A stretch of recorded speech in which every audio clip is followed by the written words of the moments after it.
بسم اللہ الرحمن الرحیم اللہم صلی علی محمد وآل محمد وعجل فرجہم۔ ناظرین السلام علیکم۔ المنتقم نیٹ ورک یوٹیوب چینل کی جانب سے اظہر حسنی حاضر خدمت ہوں۔ آج پہلے سلسلے کا پہلا پروگرام آپ کی خدمت میں لے کے حاضر ہو رہے ہیں۔ آج ہمارے مہمان جناب حجت الاسلام مولانا اظہر حسین بہشتی صاحب، جو پرنسپل ہیں مدرسۃ الامام الحسن المجتبیٰ کے، اور ایک فاضل انسان ہیں، عالم دین ہیں، قم سے آپ فاضل ہیں اور ایک عرصے سے یہاں درس و تدریس کا فریضہ سر انجام دے رہے ہیں اور تبلیغات کا فریضہ سر انجام دے رہے ہیں، صاحب علم ہیں۔ آج انہیں ہم نے زحمت دی ہے کہ ماہ رمضان میں چونکہ ہم داخل ہو چکے ہیں اور معرفت امام زمانہ علیہ الصلوۃ والسلام ہمارا موضوع ہے، ان دونوں کے حوالے سے، ماہ رمضان کے حوالے سے، آداب کے حوالے سے، عبادات کے حوالے سے، تزکیہ نفس کے حوالے سے، احکام کے حوالے سے، اور اس میں معرفت امام زمان علیہ الصلوۃ والسلام کی اہمیت اور ان کے لیے دعاؤں کی اہمیت پہ ہم آج آغا صاحب کی خدمت میں حاضر خدمت ہیں کہ وہ ہمیں اس سلسلے میں کچھ بیان فرمائے تاکہ سننے والوں کے لیے اور ہمارے لیے کچھ مشعل راہ کا کام دے سکے۔ بسم اللہ آغا صاحب، جیسا کہ آپ کے گوش گزار ہم کر چکے ہیں، ہم موضوع پہلے تعارف میں بیان کر چکے ہیں، آپ سے گزارش کرتے ہیں کہ آپ اس پہ کچھ روشنی ڈالیے۔ میں بھی ناظرین کی خدمت میں سلام عرض پیش کرتا ہوں۔ ماہ مبارک رمضان تزکیہ نفس کا مہینہ ہے، خود سازی کا مہینہ ہے۔ اس حوالے سے ہم قرآن مجید فرقان حمید کی ایک آیہ مبارکہ کو آپ کی خدمت میں پیش کرتے ہیں کہ جس میں روزے کا وجوب بھی بیان کیا گیا ہے ماشاءاللہ، اور روزے کا مقصد بھی بیان کیا گیا ہے۔ بسم اللہ الرحمن الرحیم، یا ایھا الذین آمنوا کتب علیکم الصیام کما کتب علی الذین من قبلکم لعلکم تتقون۔ خطاب فقط صاحبان ایمان سے ہے کہ جو صاحبان ایمان ہیں ان پہ روزہ فرض کیا گیا ہے اور انہی کی عبادات مقبول بارگاہ پروردگار بھی ہیں۔ ماشاءاللہ۔ لہذا خداوند متعال اس آیہ مبارکہ میں ارشاد فرما رہا ہے کہ اے صاحبان ایمان، آپ پر روزے فرض کیے گئے ہیں بالکل ایسے ہی جیسے آپ سے پہلے والے لوگوں پہ فرض کیے گئے تھے، لعلکم تتقون، تاکہ تم صاحب تقوی بن ہو جاؤ۔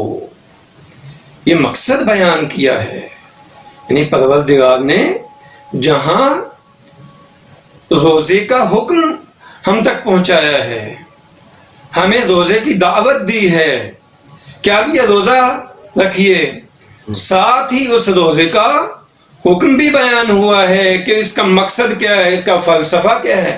کیا بات۔ عزیزان محترم، شاہ صاحب دیکھیے، خداوند متعال حکیم ہے اور فعل الحکیم لا یخلو من الحکمہ، اور جو حکیم ہوتا ہے اس کا کوئی کام بھی حکمت سے خالی نہیں ہوتا۔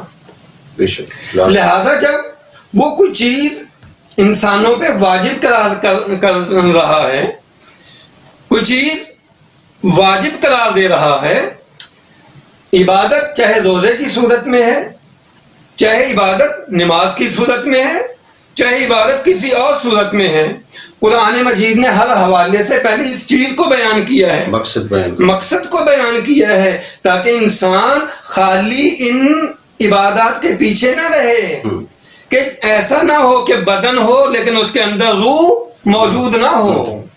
لہذا خداوند متعال نے چاہا کہ ایسا بدن بھی ہو اور اس کے اندر آپ کی روح بھی موجود ہو۔ بہت خوب۔ اور وہ روح کیا ہے؟ لعلکم تتقون، تاکہ اس عبادت کے ذریعے سے تم تقوی کی منزل پہ پہنچ جاؤ. یا صاحب یہ تقوی جو حاصل ہے اس روزے کا مقصد ہے. جی سوال یہ ہے کہ اس تقوی کو حاصل کیسے کیا جائے, اس کی پریکٹس کیا صرف روزہ رکھ لینے سے کہ انسان روزہ دار ہو جائے اور بھوک اور پیاس برداشت کرے, کیا اس کے علاوہ بھی اس کے کچھ لوازمات ہیں کہ وہ تقوی الہی حاصل کر سکے؟ یقینی طور پر تقوی کے حصول کے لیے بہت ساری چیزیں ضروری ہیں. جیسے میں نے عرض کیا کہ عبادات کا مقصد تقوی ہے. بے شک. مطلب مثال کے طور پہ میں خود قرآن مجید سے ہی آپ کے خدمت میں پیش کرتا ہوں کہ عبادت کا ایک جو جزو ہے یا عبادت کا ایک مظہر کامل جس کو آپ کہہ لیں وہ نماز ہے. بے شک. جب نماز کے حوالے سے قرآن نے گفتگو کی تو ہمیں کچھ اس انداز میں بیان کیا. بسم اللہ الرحمن الرحیم ان الصلاۃ تنہی عن الفحشاء والمنکر. بے شک. یقیناً نمازی کو فحشاء سے بھی روکتی ہے اور منکرات سے بھی روکتی ہے, بے حیائی سے بھی روکتی ہے اور جو ناپسندیدہ چیزیں ہیں ان سے بھی روکتی ہے. بے شک. لہذا یہ مقصد بالکل واضح کر دیا ہمارے سامنے کہ یہ عبادت ہے. تو اس عبادت کا مقصد کیا ہے؟ نماز اس وقت نماز کہلائے گی جب آپ نماز کے بعد فحشاء سے رک جائیں گے. بے شک. بے شک. نماز اسی وقت نماز کہلائے گی جب آپ نماز پڑھنے کے بعد اپنی پیشانی کو سجدہ الہی میں رکھنے کے بعد آپ پہ وہ کیفیت طاری ہو جائے کہ آپ گناہوں کے نزدیک نہ جائیں. سبحان اللہ, سبحان اللہ, سبحان اللہ. یہ کیفیت عبادت کے ذریعے سے اگر یہ چیز حاصل نہیں ہوتی, یقینی طور پر وہ عبادت جو خدا چاہتا ہے یہ وہ عبادت نہیں ہے. روزہ بھی یہی ہے جو ماہ سیام میں ابھی ہم ہیں, روزے کا بھی مقصد بھی یہی ہے تقوی. اگر ہم روزہ رکھیں لیکن اس کے بعد بھی ہماری زبان پہ ہمارا کنٹرول نہ ہو سکے, ہمارے شکم پہ ہمارا کنٹرول نہ ہو سکے, ہماری گفتگو میں شائستگی پیدا نہ ہو سکے, ہم بڑوں کا احترام نہ کر سکیں, چھوٹوں کے ساتھ شفقت کے ساتھ پیش نہ آ سکیں. ابھی جیسا کہ انشاءاللہ خطبہ شعبانیہ میں پیغمبر اکرم نے انہی چیزوں کی طرف بیان فرمایا ہے, اشارہ فرمایا ہے کھل کے, انشاءاللہ وہ ہم آپ کی خدمت میں بیان کریں گے. سبحان اللہ, آپ نے بہت بہتر طریقے سے اس پہ روشنی ڈالی. میں یہ چاہوں گا کہ ابھی آپ خطبہ شعبانیہ کا ذکر فرما رہے تھے, اس کے چیدہ چیدہ نکات ہمارے لیے بیان فرمائیں تاکہ ہم بھی اس سے مستفید ہوں کہ سرکار رسالت مآب صلی اللہ علیہ وسلم نے ماہ رمضان کے آداب, عبادات اور اس کی اہمیت جو اجاگر فرمائی اس عظیم الشان خطبے میں, وہ آپ بیان فرمائیے. خطبہ شعبانیہ کے حوالے سے دیکھیے, پہلے میں اس خطبے کا تعارف آپ کی خدمت میں پیش کروں. بسم اللہ. کہ ماہ شعبان پیغمبر اکرم صلی اللہ علیہ وآلہ وسلم کی حیات مبارکہ میں متعدد 12 ہے. بے شک. ایک دفعہ ماہ شعبان کے آخری جمعہ جو تھا اس میں پیغمبر اکرم نے ایک جمعہ جو تھا اس میں آپ نے خطبہ دیا, وہ ماہ مبارک رمضان کے آداب کے حوالے سے تھا, وہ مشہور ہوا ہے خطبہ شعبانیہ کے حوالے سے. اس میں پیغمبر اکرم صلی اللہ علیہ وآلہ وسلم نے سب سے پہلے جن چیزوں کو بیان کیا ہے وہ یہی چیز ہیں. ایھا الناس قد اقبل الیکم شہد اللہ بالبرکۃ والرحمۃ والمغفرہ. سبحان اللہ. اے لوگو, یعنی ایک بہت بڑا نقطہ پیغمبر اکرم نے بیان کیا ہے. جو ایک مہمان آ رہا ہوتا ہے, فرمایا یہ خالی ہاتھ تمہارے پاس نہیں آ رہا, اس کی قدر کیجئے. سبحان اللہ. یہ آپ کے پاس کچھ چیزیں لے کے آ رہا ہے اور یہ شہد اللہ ہے, ماہ خدا ہے. یہ عام مہینہ نہیں, سارے مہینے خدا کے ہیں. کوئی نہیں کہہ سکتا کہ محرم, صفر, فلاں یہ دوسروں کے مہینے, سارے مہینے خدا کے مہینے ہیں. لیکن اس مہینے کو خاص طور پر پروردگار کی طرف نسبت دی گئی ہے, اس کو شہر اللہ کہا گیا ہے. اور اس کا تعارف بھی اسی انداز میں پھر بیان کیا کہ یہ آپ کے پاس آ رہا ہے, خالی نہیں آ رہا. یہ برکتیں لے کے آ رہا ہے، رحمتیں لے کے آ رہا ہے، مغفرت لے کے آ رہا ہے۔ اب یہ آپ کا کام ہے کہ آپ کا کتنا ظرف ہے کہ اس ظرف میں کتنی رحمتیں سمیٹ سکتے ہیں، آپ کا کتنا ظرف ہے کہ اس میں کتنی برکتیں آ سکتی ہیں، وہ کتنا بڑا ظرف ہے کہ جس میں مغفرت الہی آ سکتی ہے۔ اس خطبہ شعبانیہ کا یہ بالکل ابتدائی جملہ ہے کہ پروردگار اس مہینے کو اس کے ذریعے سے بھیج رہا ہے، رحمت بھی ہے، مغفرت بھی ہے، برکت بھی ہے۔ کیا بات، بے شک۔ اور پھر اس کے بعد جو پیغمبر اکرم صلی اللہ علیہ وآلہ وسلم نے بیان کیا کہ ایک روزہ دار جو اس مہینے میں ہے، فرمایا انفاسکم فی تسبیح، سبحان اللہ، آپ اس میں جو سانس لے رہے ہیں یہ آپ سانس کا سانس لینا عبادت ہے۔ سبحان اللہ، بیٹھے ہوئے کچھ نہیں کر رہے، کچھ نہیں کر رہے، کیا بات، اس سے بڑھ کر رحمت الہی کیا ہوگی؟ کیا انعام۔ آیا انسان کسی ایسے امیر کو دیکھ سکتا ہے کائنات میں؟ کسی ایسی اور ہستی کو دیکھ سکتا ہے جس کی رحمت کا اس قدر دروازہ کھلا ہو سبحان اللہ، کہ ویسے ہی بیٹھے ہیں؟ فرمایا کہ تمہارا سانس لینا عبادت ہے۔ اب اگر انسان دیکھے 24 گھنٹے ہیں ایک دن میں، اور پھر گھنٹوں میں ایک گھنٹہ اس میں 60 منٹ ہیں، 60 منٹ میں ایک منٹ انسان لے لے، اس ایک منٹ میں انسان تصور کرے میں کتنی سانسیں لے رہا ہوں، ایک سانس آ رہی ہے، ایک سانس جا رہی ہے، ایک منٹ میں۔ وہ پروردگار فرما رہا ہے تمہارا سانس لینا عبادت، تسبیح ہے، سبحان اللہ، انفاسکم فی تسبیح، سبحان اللہ، مطلب سانس لینا عبادت ہے۔ وَالنَّوْمُكُمْ فِيهِ عِبَادَةٌ، عام مہینے میں سو جائے کوئی کچھ نہیں، لیکن فرمائے اس مہینے میں سو جاؤ تو یہ بھی عبادت ہے۔ کیا بات، کیا بات، سبحان اللہ، کون سا مکتب ہے کتنی وسیع رحمت، جی، کون سا مکتب ہے جو ایسی فکر کو پیش کرتا ہے؟ یہ مکتب اسلام ہے، یہ مکتب رحمت ہے۔ لہذا اگر ہمارا یہ پیغام تمام دنیا کو ہے، غیر مسلم تک کو ہے کہ وہاں دیکھیں اسلام کا پیغام ذرا سمجھیے، اسلام میں کس قدر وسعت ہے، کیا کس قدر وسعت ہے۔ یہیں پہ میں ایک اور نقطے کی طرف آپ کو لے جانا چاہوں گا اگر اجازت دیں بسم اللہ۔ تو یہ ذہن میں آیا نقطہ میں آپ کی خدمت میں بیان کرتا چلوں کہ میں نے کہا کہ یہ رحمت کس قدر وسیع ہے۔ ہم عام دنوں میں کن کے لیے دعا کرتے ہیں؟ پروردگار مومنین کو شفا عطا فرما، فلاں کو شفا عطا فرما، لیکن جب ماہ مبارک رمضان آتا ہے تو ہماری دعاؤں کا لہجہ بدل جاتا ہے۔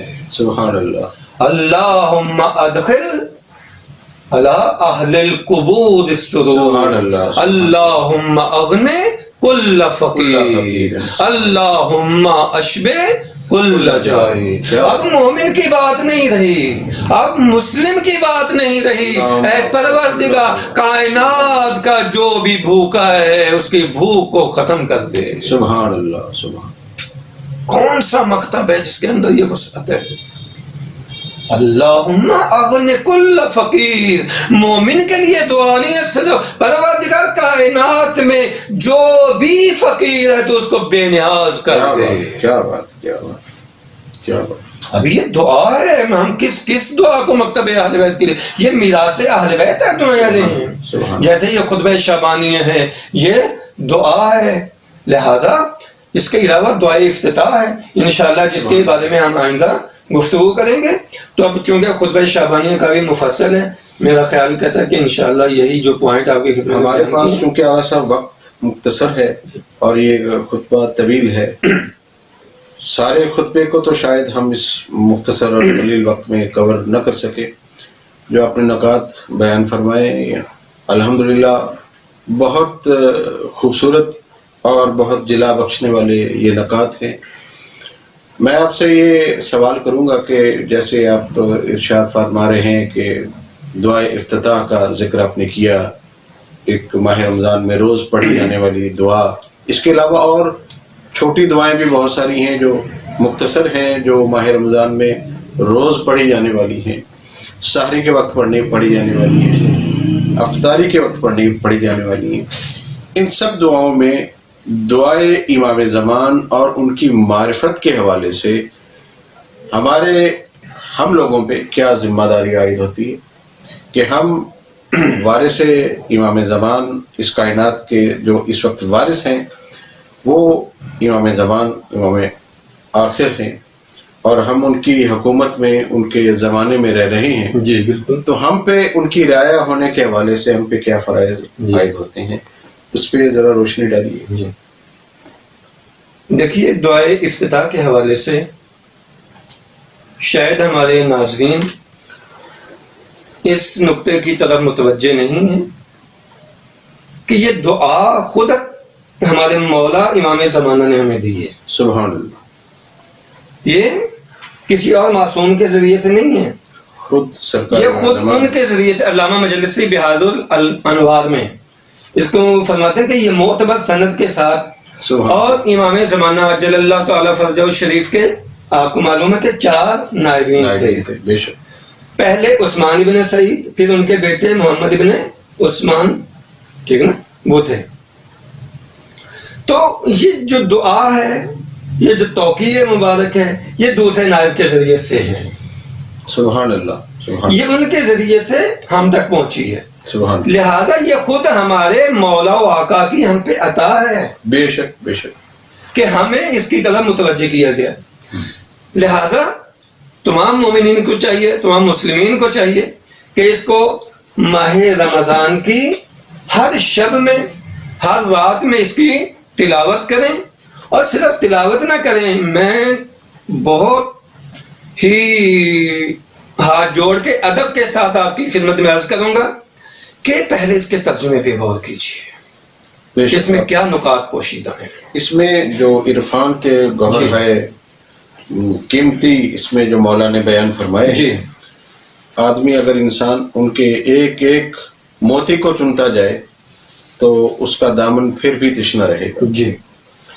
تو وہ جو نکات چند ایک جو معرفت کے مولا نے خود بیان فرمائے اس میں، جی، اور ہماری جو مومنین کی قلت ہے ہر زمانے میں رہی، جی، اس حوالے سے مولا نے جو دعا میں جیسے ذکر فرمایا ہے اس قلت کو، اور جو دعا فرمائی ہے، جو استغاثہ اور التجا فرمائی ہے بارگاہ الہی میں، اس حوالے سے کچھ بیان فرمائیے.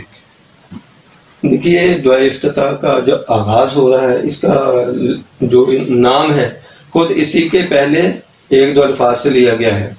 بسم اللہ الرحمن الرحیم، اللہم انی افتتح الثناء بحمدک. سبحان اللہ. اے پروردگار، میں آغاز کر رہا ہوں تیری مدحت کا، تیری ثنا کے ذریعے. سبحان اللہ. سبحان اللہ.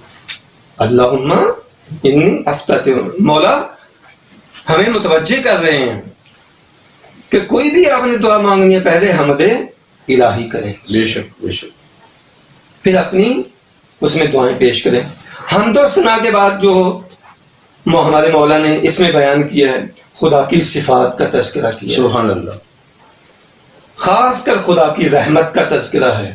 سبحان اللہ. کہ خدا سے بڑھ کر کوئی مہربان نہیں ہے. اور اس نقطے کی طرف بھی اشارہ کیا ہے کہ جب مقام عذاب آتا ہے تو اس سے بڑا عذاب دینے والا بھی کوئی نہیں ہے. بے شک. جب مقام حساب آتا ہے، آج دیکھ لیجئے چھوٹے سے وائرس کے ذریعے سے پوری دنیا خوف میں مبتلا، کس طریقے سے عاجز آ چکی ہے. بے شک. خداوند متعال اپنی جس مخلوق کے ذریعے چاہے تو نشانیاں دکھاتا ہے. ایسے وہ اللہ تعالیٰ نے قرآن مجید میں فرمایا کہ میں مچھر سے بھی کم تر اگر مثال دینا چاہوں تو مجھے اس میں کچھ شرم نہیں. جی جی.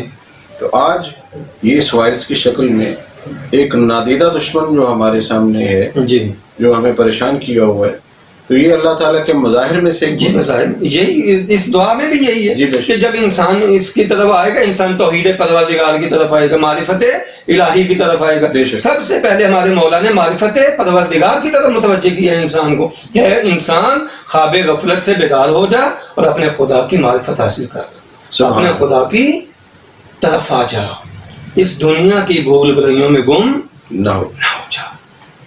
صفات الہی کو بیان کیا ہے. سبحان اللہ. پھر اس کے بعد تیسرا جو مرحلہ آتا ہے وہ ہے درود و محمد و آل محمد پہ، صلوات محمد و آل محمد پہ. صرف محمد و آل محمد پہ صلوات نہیں ہے بلکہ ان کے نام اور القاب کے ساتھ ہے. سبحان اللہ. القاب بھی ہمراہ ہیں، فضائل بھی ہیں. فضائل بھی ہیں. کیا بات. اور پھر جو آخری مرحلہ ہے اس کی طرف ہمیں متوجہ کیا گیا. آخری چیز جو ہے اللہم انا نشکو الیک فقد نبینا وغیبت ولینا. شکایت ہے آج ہمارے دل زخمی ہیں دنیا کے ظلم و ستم سے، طاغوتی طاقتوں سے، تیرے نبی کے اٹھ جانے سے، اور اس کے ذریعے جو مظالم ہیں یہ دو بڑی ہم پہ مصیبتیں، مصائب ہمارے لیے ہیں. ہمارے نبی بھی موجود نہیں ہے اور ان کے ولی بھی آج غائب ہیں، وہ بھی غیبت میں. مصیبت عظمیٰ سب سے یہی ہے، غیبت میں ہے. یہ شکوہ ہے بارگاہ پروردگار میں. اللہم انا نشکو الیک، اے پروردگار ہم تیری بارگاہ میں شکوہ کر رہے ہیں اسی کا کہ آج تیرا ولی نہیں ہے، تیرا نبی بھی نہیں ہے. اور اگلا جملہ جو ہے وَكَثْرَةَ عَدُوِّنَا، پروردگار ہمارے دشمن بہت زیادہ ہیں، وَقِلَّةَ عَدَدِنَا، لیکن ہماری تعداد کم ہے. دشمن کثیر ہے، ہر طرف سے دشمن ہے. یہیں سے امام زمانہ کی وہ توقیع بھی مجھے یاد آ رہی ہے. یقین کیجئے دشمن کثیر ہے، ہماری تعداد قلیل ہے. مولا کی وہ توقیع مجھے یاد آ رہی ہے.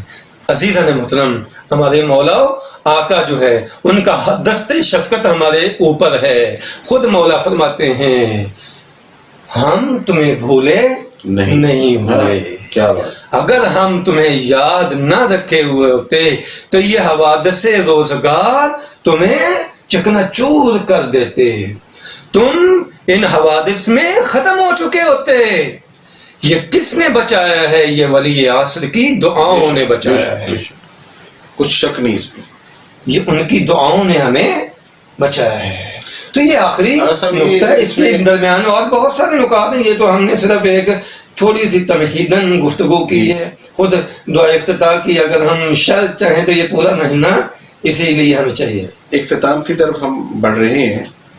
میں صرف ایک نقطے کی طرف آپ کی توجہ دلانا چاہتا ہوں، جو مولا نے اسی دعا میں جو فرمایا کہ آپ کے ظہور کی جو دعا ہے کہ ہم، جیسے آپ نے بیان فرمایا کہ ہمارے دشمنوں کی تعداد زیادہ ہے اور ہم قلیل ہیں، ہماری تعداد قلت میں ہے.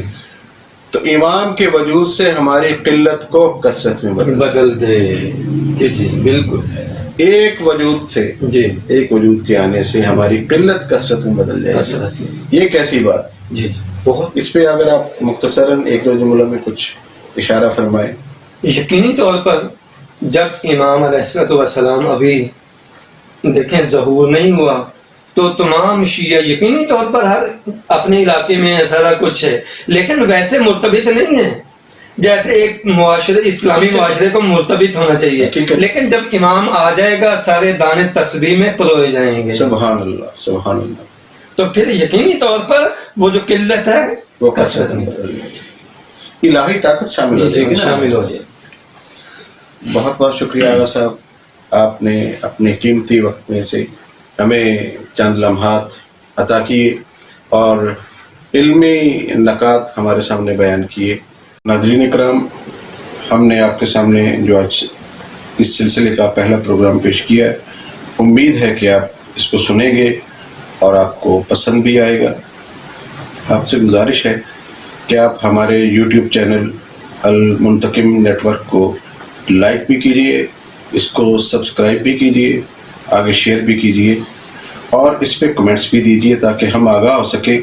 ہماری جو خامیاں ہیں ان کی نشاندہی بھی کیجیے گا تاکہ ہم آپ کے فیڈ بیک سے آگاہ ہوتے رہیں. ہم جناب آغا اظہر حسین بہشتی صاحب پرنسپل مدرسۃ الامام الحسن المجتبیٰ علیہ السلام کے انتہائی شکر گزار ہیں کہ انہوں نے اپنے قیمتی وقت میں سے ہمیں چند لمحات عطا کیے اور علمی گفتگو کے ذریعے ہمارے دلوں کو جلا بخشی.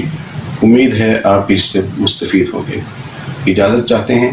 والسلام علیکم ورحمۃ اللہ وبرکاتہ.